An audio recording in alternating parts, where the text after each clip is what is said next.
Dr. Heather Offerman, who graduated from USI in 2009. She's a native of Evansville and has gone on to do very exciting things. Without stealing too much of her story, we're very proud that she went on to Purdue University for her master's degree and her doctorate, and she is now teaching.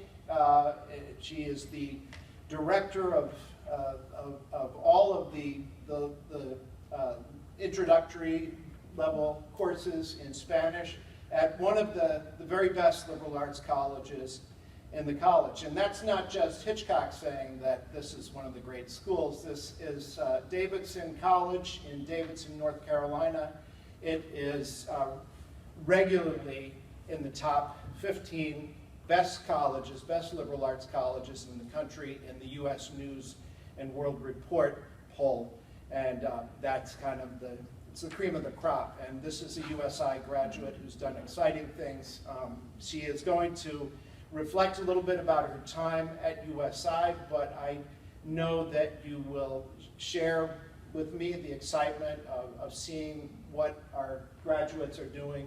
And please join me in welcoming Dr. Heather Offerman. Thank you all so much for being here, and thank you to Dr. Hitchcock for the introduction.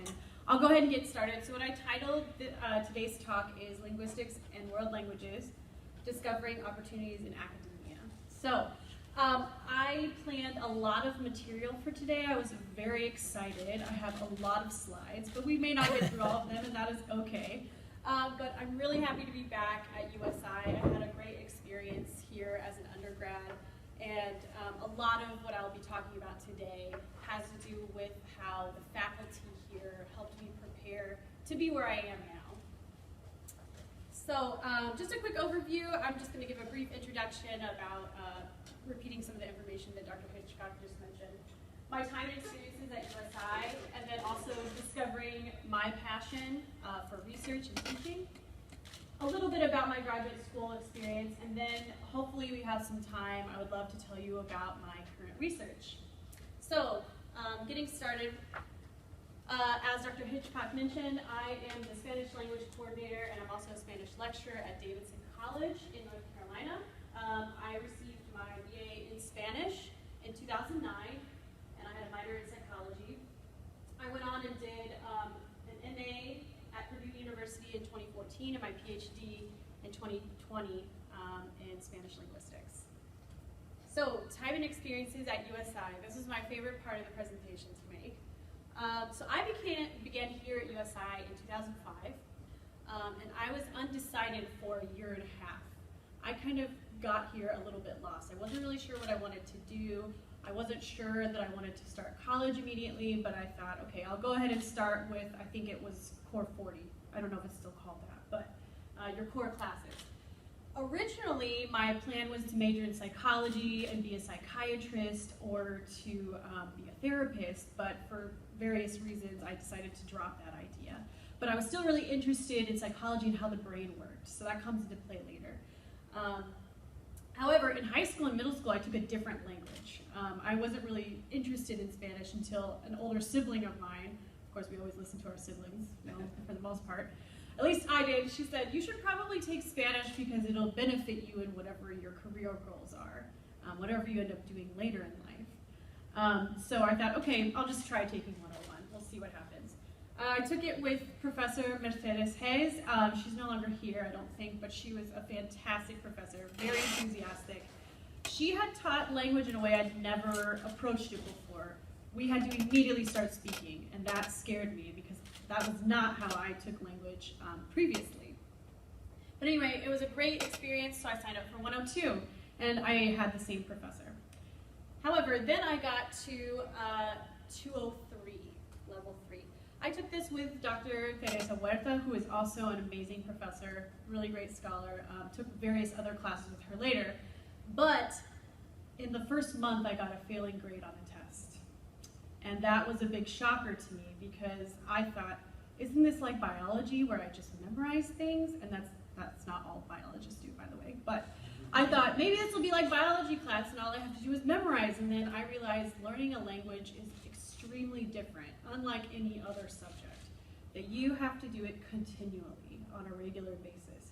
So I met with her in her office, and I will never forget it because she was so kind and so patient with me. And that really motivated me to want to keep studying and to do better on my next exam. I also had just declared Spanish as my major, so that was also a motivating factor. I was very embarrassed when I had to go to her office, but sometimes we fail and we learn. So I took all of the advice that she gave me. I won't go into the details. If you have found yourself in this position or are currently in it and you're a student, come talk to me after. So I took all of her advice and I ended up getting much better grades towards the end. And I thought, wow, it's amazing how much time she took to work with me. I went to her office several times after this, for more help. And I couldn't believe how humble a professor could be. My idea of a professor was, scary. You don't go to their office hours. You don't go and talk to them. But she was kind of one of the first people that showed me that the faculty here at USI really care about you and your learning. So I actually still give this advice to my students today, the same advice that she gave me.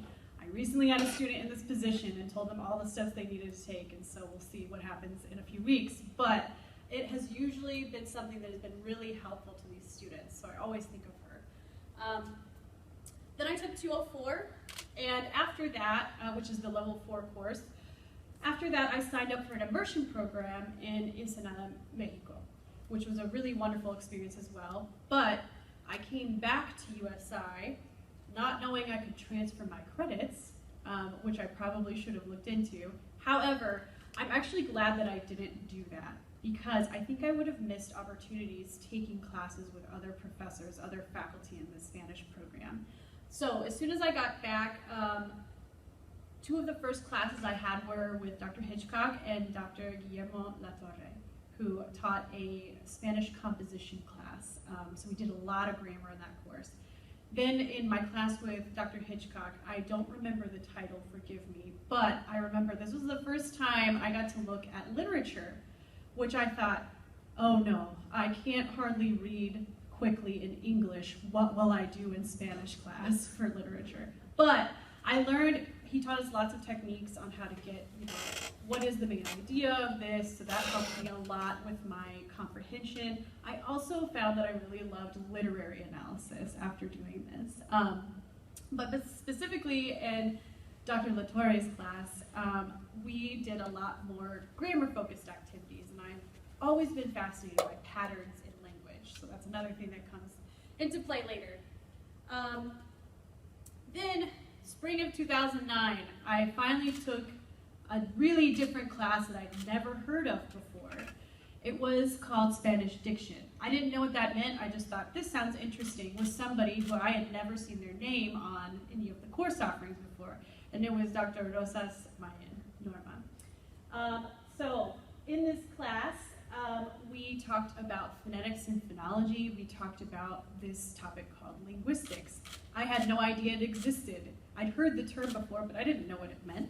And I finally realized this combines science, like I like social sciences, how the brain works, with language. And I was completely in love with it, enthralled with it as soon as I took this class. So this was really pivotal in me discovering a passion for not only teaching but also research. So as I said, this is how I discovered I can combine language and science. We can combine language with psychology, with sociology, understanding the human brain. I find that really fascinating. But also I had always been involved in music my whole life, and I love sounds. They're fascinating to me as well. I did violin for many years. I did competitive singing, and I also played bass for a little bit. But more specifically, I loved singing because of all the sounds. I had to do competitive singing classical songs in different languages, and I thought, I don't know what these words mean, but I really like how they sound, and I want to know what these phonological patterns are. So once I discovered that I had a passion for this, and I thought I can't get enough of linguistics. I can't get enough of phonetics. I think it's so cool. What do I do with that? What do I do with my degree? How can I continue to study these things? I spent a lot of time with dear professors Hitchcock and Rosas Mayan in their offices a lot, asking them for advice on how do I even start an application process for graduate school. I remember, I don't know if Dr. Hitchcock will remember, but I remember being in his office one day for quite a while, and he was helping me look at school rankings. I didn't know I even needed to look at school rankings, but he was kind enough to take time out to help me look through these things. And then Dr. Rosas Mayan, she offered to take me to Purdue. She offered to introduce me to the different professors that taught there. And I thought, this is amazing that I have so much support from the people here, from the faculty here. I don't know that I would find it anyplace else. And then also I remember meeting with Dr. LaTorre, calling him on the phone from time to time and emailing, and he gave me really good, as well as Dr. Rosas Mayan, about strategies to survive after I got accepted at Purdue. Not only how to survive grad school, but specifically linguistics. They had both done this. They had both thankfully gone to Purdue and knew what to expect, knew what type of advice I needed in order to be successful. Because graduate school is great, but it brings a lot of challenges with it. And if you don't have anyone giving you advice, it sometimes is very much sink or swim. It is possible, but it's really great to have a support system and have people that you can consider as mentors to give you advice. So I'll just talk briefly about transitioning from USI to Purdue and my graduate school experience. So before I get into that, I actually finished in 2009, and then I worked for about 2.5 years. I graduated December of 2009, so I worked for 2.5 years in a human resources department at an insulation company. And it was because of a connection that I had made with a student in one of Dr. Hitchcock's classes, so I made a lot of really great connections while I was here as well. But it was a good experience learning what is it like doing human resources. Am I interested in this? I did a lot of translation, I did interpreting, and I realized this isn't really what I'm passionate about. I can do it, but it's not something that I enjoy on a day-to-day basis. I really miss those linguistics conversations and courses. So this is what motivated me to go ahead and apply for graduate school. So I began in 2012, and I got my master's in 2014. Let me tell you that I wanted to quit so many times. Grad school was brutal, and I think it's not always bad, it's just a lot. The transition from undergraduate and what you experienced here to grad school is quite different. You are considered now a colleague, yet still a student. You're trying to figure out how to take these classes that use a lot of theory that you're not familiar with. However, I still knew that I could contact the faculty here and ask for advice on how to survive. What are some good strategies for getting through classes, for going to conferences? I had never gone to an academic conference before, so things of this sort. But I was able to, with support again, persist, and I learned how to ask for help. That was really crucial. I think we always feel like we have to know how to do everything without asking for help, and I learned very quickly how to ask for help. So if I could give one piece of advice, always ask for help. It's always okay to do that. And then it was a really great opportunity for me to network as well with professors at Purdue. So then I began my PhD in 2014, but then I said, I don't know if I like research because I really love teaching. And once again, I thought, I'm not sure if this is what I want to continue to do. So I finished a year of the doctorate, and then I found a program where I could teach abroad in China for 2 years. So my experience there was wonderful. I really enjoyed it. I don't think I have enough time to explain everything that went on while I was there, but I got to teach graduate courses in English. So I taught primarily how to conduct academic conferences using kind of like a Western style. What I mean by Western style, North American and European style presentations. Because the style of presentation and academic conferences in Asia is very different from what we would do. So this was to help support students who wanted to go to international conferences. And then also I had the privilege of teaching undergraduate courses in Spanish to students who were English majors. These students had never heard Spanish before at all. They really started from zero. So that was a really interesting experience. It was challenging at times, but it was really great. Also, the way language classes are conducted typically in China is you read and write a lot. There's not really any listening or speaking. So I used the tools that I had learned from my classes here, but also my training at Purdue to kind of help people learn how to do listening comprehension, communicative activities, conversational activities. And the students really enjoyed it. They said, this is probably our most fun class that we have all day, which made me think of my classes that I took here as well. Those were always my best ones. After that, though, after my 2 years there, I realized, you know, I love teaching, but I don't want to admit it, I miss research. I really enjoy researching. So that's the time in which I decided if Purdue will have me, which thankfully they re-accepted me into their program, I'm going to go back and finish my PhD. Okay, so while I was at grad school, I was given many wonderful opportunities. So if anyone is thinking about whether it is for linguistics or literature, or if it's for sociology, psychology, anything like that, you have so many other opportunities that are presented to you, specifically when you're making connections with these professors in graduate school. So I'm really thankful for the experiences I had, but some of the great ones that I got to do was teach, for example, level 7, they called it. It's Spanish, or Hispanic culture. That was a really cool class. I sat in on a similar class today in Dr. Rosas Mayan's class. And then I got to teach my favorite thing of all time, phonetics and phonology. And I don't know that I would have gotten that opportunity many other times elsewhere, but that was that kind of solidified for me. I want to go into teaching. I want to continue to do research in this area. Something else really, really amazing that I got to help with was take a group of students for a month to Peru.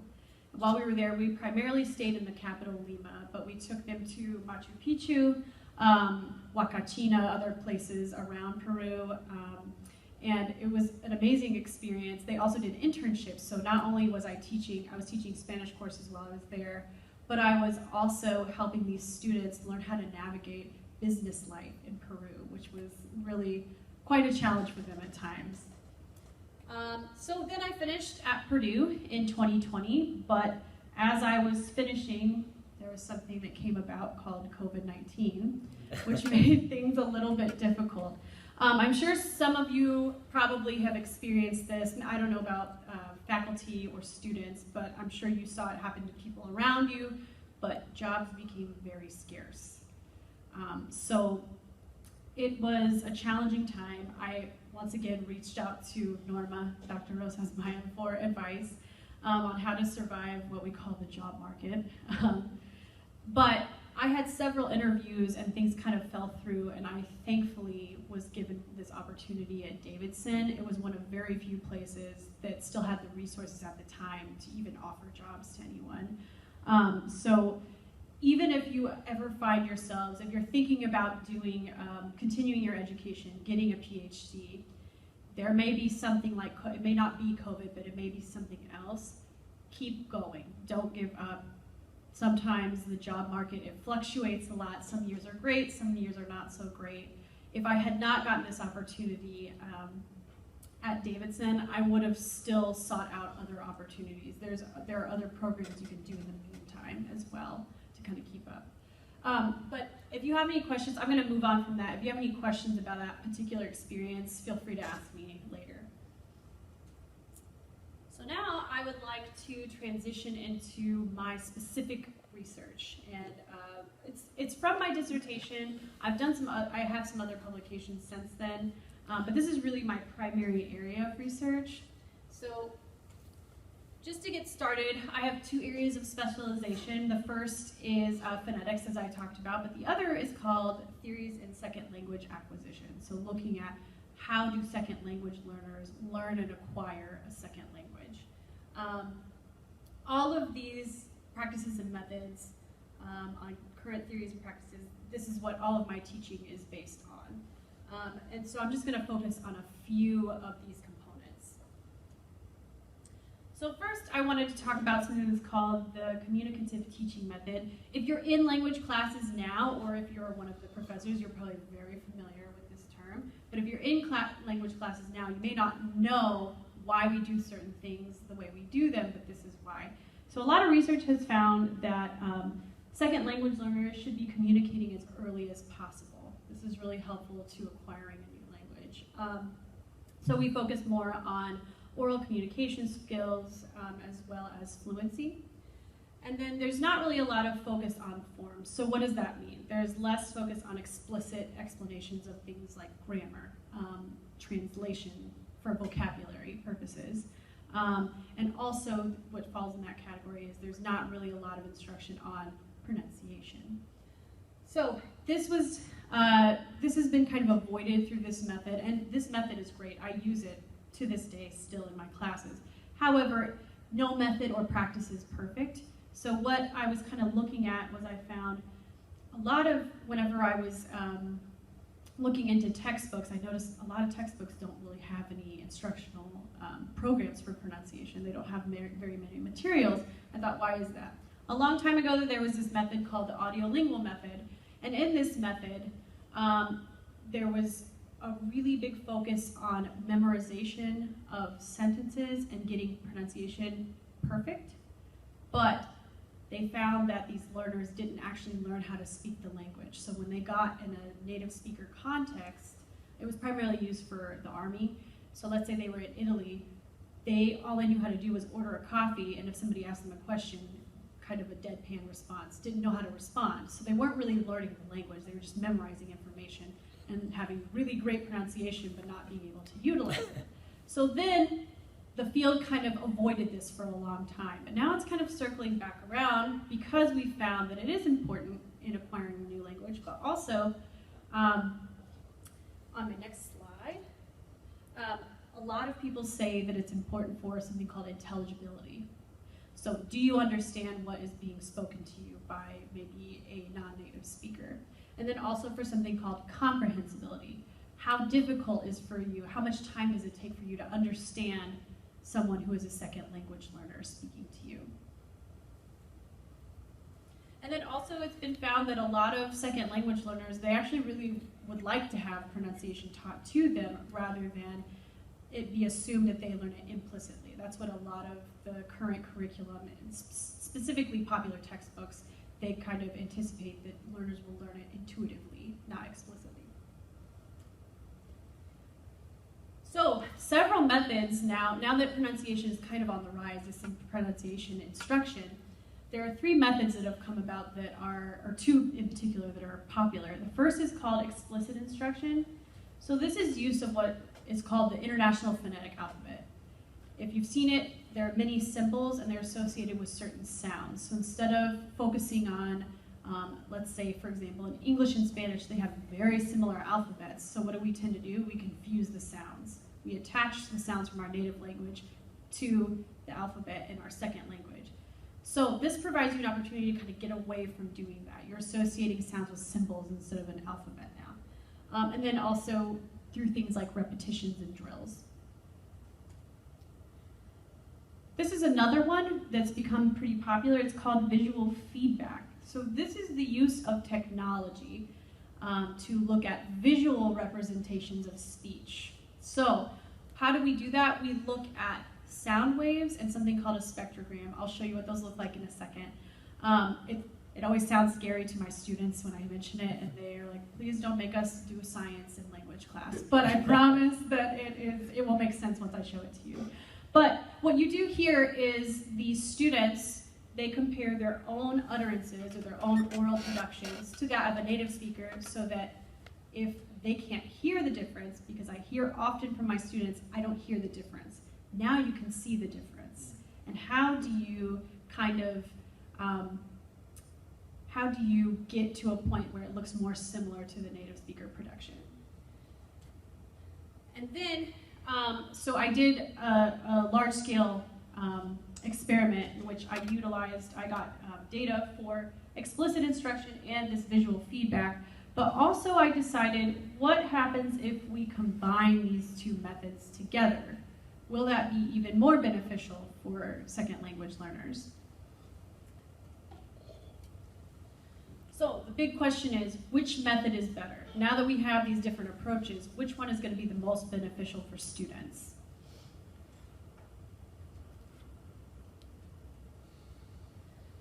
So there's been a lot of other research that has said, okay, now that pronunciation instruction has become a bit more popular in the last 15 to 20 years, there hasn't really been a large-scale study that has compared which method is best, and then also compared it with a control group. So that's what I attempted to do for this research.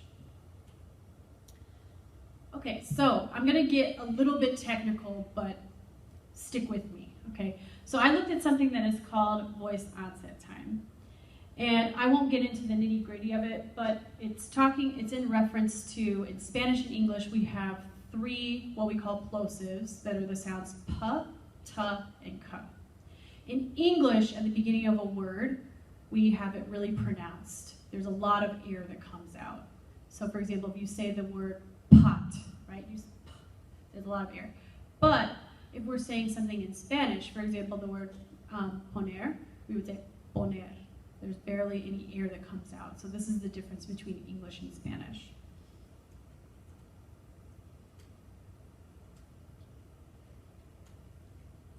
So what I always tell my students to do to kind of practice this is I say, put your hand in front of your mouth. So I'm gonna ask everybody to put even if you have a mask on, put your hand in front of your mouth. And say, please. Please. Do you hear this burst or feel this burst of air that comes out, right? Now, if you were taking Spanish class, I'm gonna ask for my native Spanish speakers. If you say pasado, do you feel a lot of air that comes out? Right, so this is the difference. Okay, I'm gonna skip over this part. Or I'm gonna show you just this last part here. It says, for native speakers of English that are learners of Spanish, what we tend to do as second language learners of Spanish is we're gonna, instead of saying poner, we say poner, like that. And so it's accented. So this is the visual representation that I promised you. We also, so once again, I said we have three sounds. There's p, t, and k. So if we look here, we have this word todo in English and Spanish. So now that I've told you the differences, now you can see visually which one is produced by a second language learner or somebody whose first language is English, right? So that would be this top one, because we see here that the sound waves are longer, which translates into there's more air coming out at the beginning. But here, for our native speaker, look how little this is for the air that's coming out. So this is the type of thing that I show to students. We play with it for a little while so everybody gets used to looking at these sound waves here. So these are the sound waves, and this is what's called a spectrogram. Like I said, I won't get into a lot of detail for time's sake, but this is what this looks like.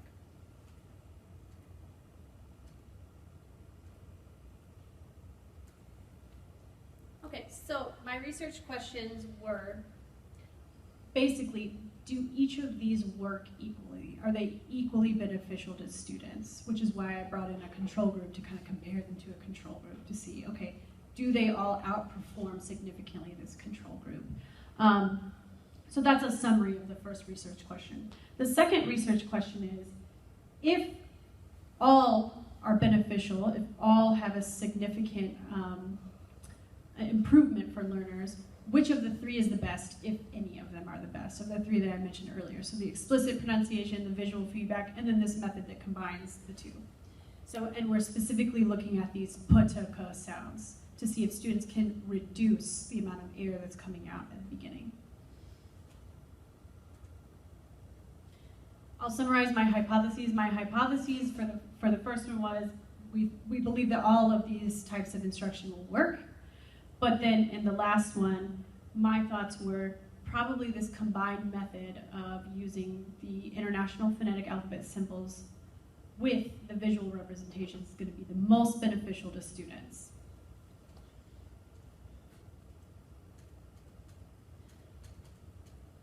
Okay, so as I said, I had 4 different groups. I had the explicit group, the visual feedback, and then this combination instruction group, and then my control group. And they were all almost equal in size of groups.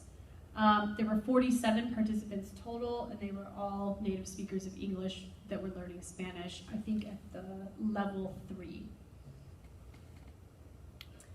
Okay, so they did a lot of different types of recordings in order to compare, did they get better? They did a pre-test where they recorded a lot of different activities that had certain words in them that I wanted them to produce, and then they did a post-test after they had 3 interventions or 3 types of instruction. So I'm just going to focus on some of the tasks they had to do. I'm just going to focus on tasks 1 and 4. This one was one in which they had to say something like, di poco de nuevo. So say poco again. And then they had a list of 30 words where they repeated this, say this again, say that again. Then the last one I want to point out, this is a picture task. This is in order to get more spontaneous speech. So in the first task, it's very controlled, right? So if you're just reading off of a list, it's a lot easier for you to pronounce better because you're reading and you're concentrating pretty hard. But if you have to look at a picture and describe it, it becomes more challenging for you to have natural speech that comes out. So that's why I wanted to look at that.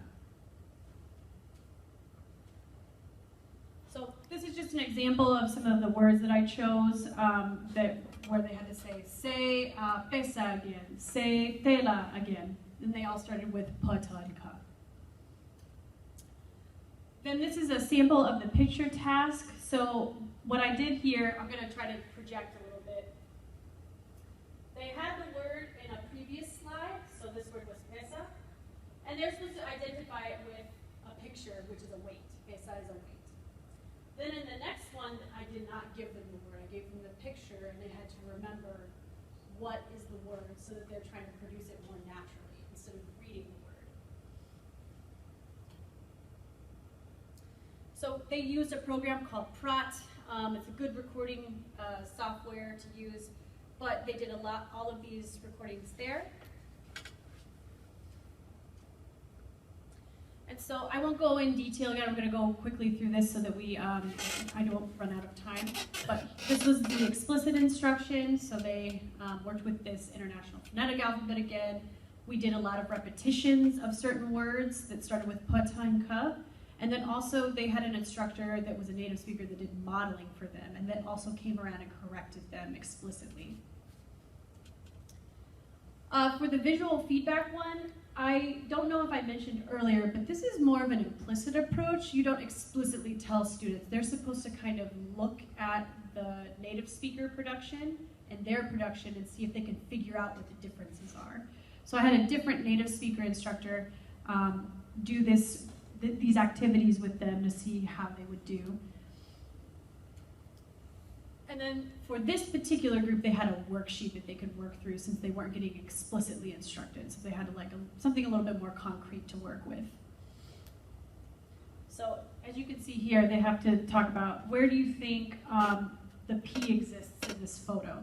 So this was by a native speaker, and as I mentioned, pa is going to be really short.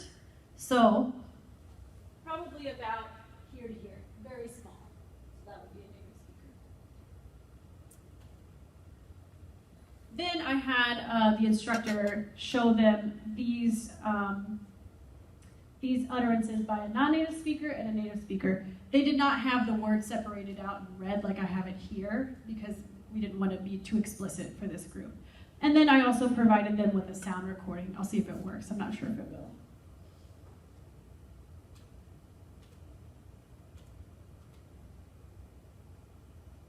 Total.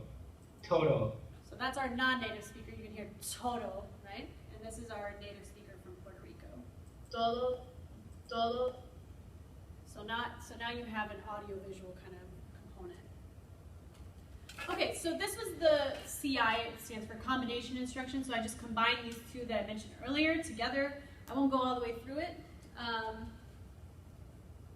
So then they had it more explicitly drawn out for them. So here, if you can tell, these are the International Phonetic Alphabet symbols, here and here. So they had that along with this already separated out for them. This is the P from the native speaker, and this is the P from the non-native speaker.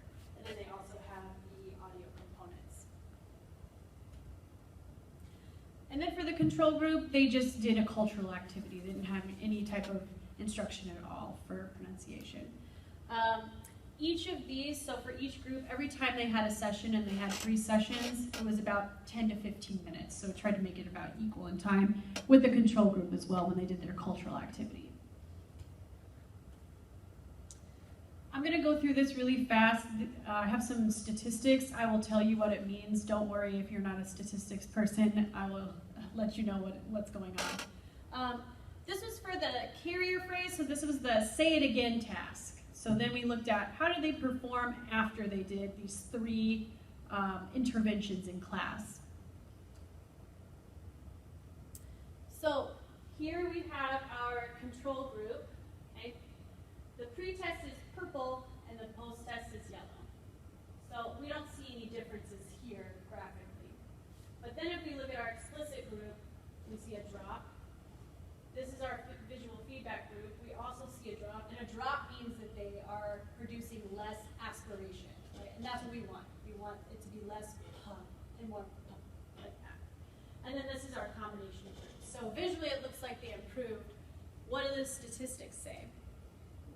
So I did a multiple regression. I won't tell you what that means. Basically, I wanted to look at these numbers here, and these numbers indicate to me that they improved significantly. All groups improved significantly at the end of each of their type of instruction. So that was really encouraging to see, and the control group did not improve significantly. Okay, so same thing for this was the picture task where they had to kind of remember the word and they couldn't read it. Same results. The control group didn't improve, but each of the other groups improved significantly.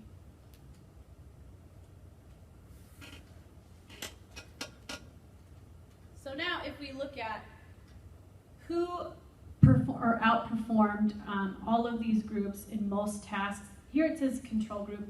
I apologize, that was my error. It should say combination group. This group, so that's the one that had the explicit and the visual representations combined. This group actually did improve the most.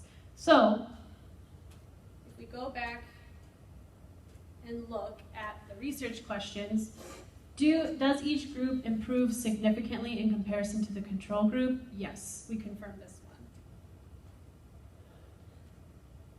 And then, which group, if any, is going to outperform all? My hypothesis was that it would be this combination approach, and we find that yes, this also happened. So I did another analysis. I didn't post the statistics up there, but they also significantly improved over all the groups, so in comparison to each of the groups.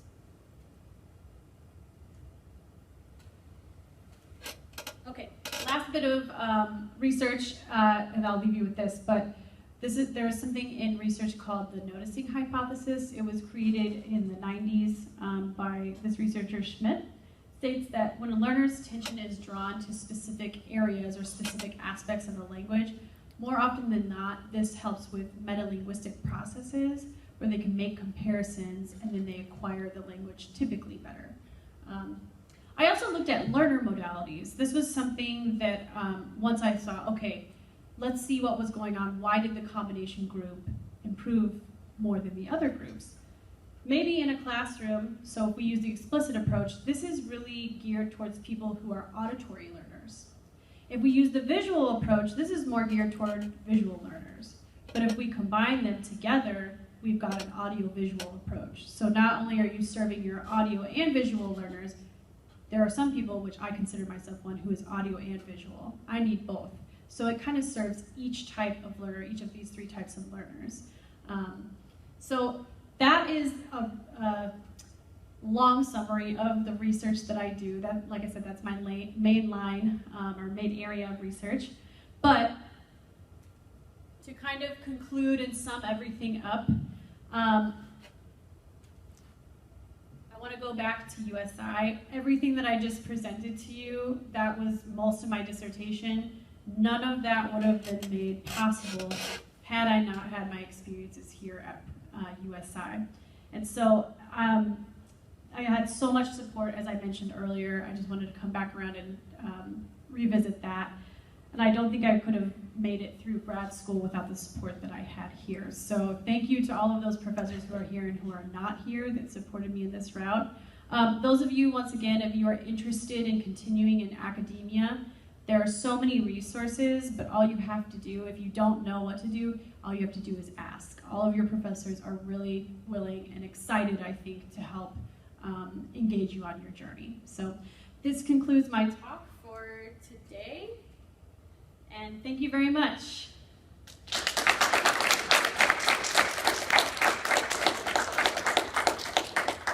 We have time for questions. If anyone would like to ask Dr. Offerman anything.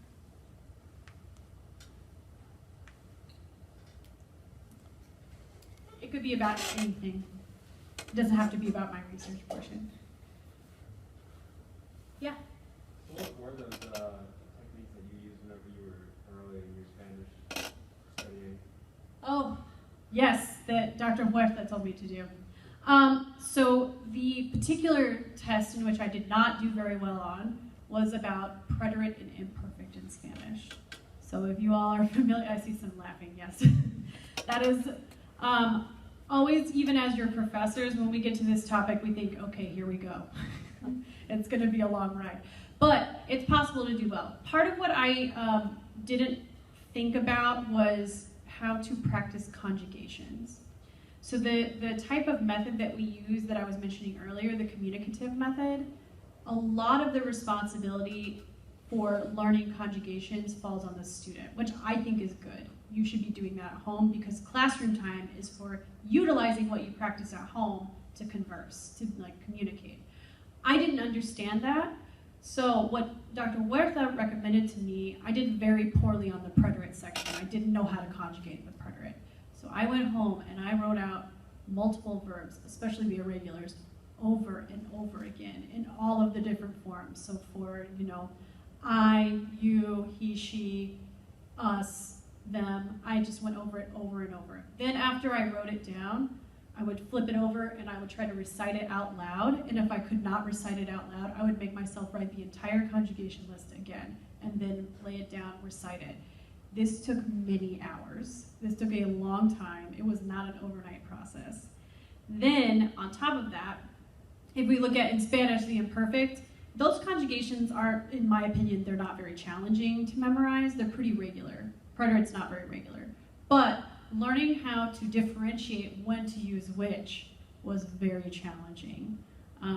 For anyone that's not familiar with Spanish, we have two past tenses, and it gets kind of muddy sometimes. A lot of times it depends on what you want to say, but there are certain contexts in which we need to use one or the other. So I just had to review those rules a lot. I found it really beneficial to keep a journal. That was something she recommended to me to do. And sometimes I would come in and check with her and say, can you take a look and see if I use these in the right context? I would watch movies with subtitles. So earlier on, when my comprehension was still a little bit lower, I'd watch it in English first, and then I would go, with English subtitles, then I'd go back and watch it again in Spanish with Spanish subtitles, and I'd look at the uses of preterite and imperfect, for example. So those are some of the strategies that I used. But it took an entire semester to kind of get that as a habit, and I did it continually, I think, up until I graduated. Heather, could you elaborate a little bit on the study abroad experience that you had as an undergraduate, and then compare it to your experience in Peru, what you observed with students, and how that kind of gave you the alas? Yeah. So the study abroad experience, the study abroad experience that I had when I did mine in Mexico, I had found this program through a friend of mine who was Mexican that lived in this area, Ensenada, and I kind of went rogue and did it on my own. I didn't do it through the university. It It was a wonderful experience, but I think it would have been really helpful to have had peers with me. I was often, so let me explain a little bit about this school. You could go as short as 1 week to this school because it was an immersion program, or you could go a full semester. I was the only person that whole semester that did an entire semester. So sometimes I would be the only student, and it got extremely lonely. I'm very extroverted. I love to talk. It was really hard for me. I was desperately needing people interaction, but I was still developing my Spanish skills, so it was hard for me to make friends. Immersion programs are great, but I think it's good to have that mental time to yourself where you can kind of apagarte, turn off a little bit. And it would have been nice to have some friends that were either from the States or that, you know, spoke a little bit more English just for me to relax a little bit, because it was a lot. It was really, really challenging. But, you know, I survived, and then once I got this opportunity to lead or help lead the study abroad program in Peru, that was a whole different experience. I had been in charge of groups before for like a week at a time, but never for a full month. But it was really great. The students really wanted to learn. I think that's something that's really crucial to a study abroad program being successful is, do you really want to be there as a student? The students were pretty motivated. They all were excited not only about learning Spanish, but doing their internships that they had during the day. So I noticed for them, that was wonderful that they had a support system amongst themselves, outside of the professors. Sure, we did a lot, or I was a TA, teaching assistant at that point, but the teaching assistants and the professors often, you know, we got together and did our own things. We were available to the students whenever they needed anything, but I noticed that the students tended to kind of figure out how to support each other within their, you know, amongst themselves. And I think if you're going to do a study abroad experience, I highly recommend going that route, doing it with your peers as opposed to doing what I did. Like I said, while both are good experiences, I think doing it in a group setting is much better. Well, thank you very much. Thank you all so much. I really appreciate it a lot.